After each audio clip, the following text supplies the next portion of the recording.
அம்மே நாராயணா. என் பேர் பாலாஜி. சோட்டானிக்கார பகவதி. அதே போல் சென்னையில் எங்கள் குராமா வச்சுட்டு போன கோயில். அதே போல் சென்னையில் இந்த கோயில் தான் இங்கே இருக்குது. மேல்கால் பகவதி, கீழ்கால் பகவதி கிட்ட அம்மாவோட பக்தியோடு நினச்சா இந்த அம்மாவுக்கு எல்லாமே நிறைவேறும். பேய் பிசாசிலேருந்து சும்மா வந்து நின்றுட்டு போனாவே எல்லாமே போயிடும். இதுதான் அம்மாவோட ஐதீகம். அம்மாவோட கஷ்டம் எல்லாம் இந்த எந்த கஷ்டம் இருந்தாலும் அம்மா எங்களுக்கு எல்லாத்தையும் இது வரைக்கும் நிவர்த்தி பண்ணி கொடுத்து, அதனால தான் இவ்வளோ பக்தமாருங்க அம்மா சம்பாரிச்சாங்க.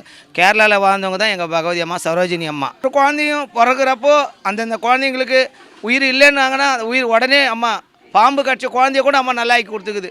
எனக்கு ஒரு ஃபோன் பண்ணுவாங்க, அம்மா கிட்ட வச்சு வேணுன்னா போதும். அந்த அளவுக்கு சக்தி வாய்ந்த அம்மா. ஆனால் பக்தி இருக்கணும். பக்தி இல்லைன்னா அம்மா கிடையாது.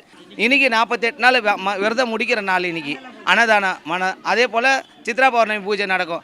விஷு மாசி மகம் பூஜை அதெல்லாம் அம்மாவுக்கு நடக்குது. ஆனால் முக்கியமான எங்கள் குரு அம்மா நடத்தின பூஜை, வீட்டு பூஜை, படையல் போடுது. அம்மாவுக்கு சாம்பார் சாதம், அதான் காய்கறிங்க, பொரியல், அப்பளம், அவியல், பாயசம், பருப்பு பாயசம், திருமதுரம் வைக்குவோம்.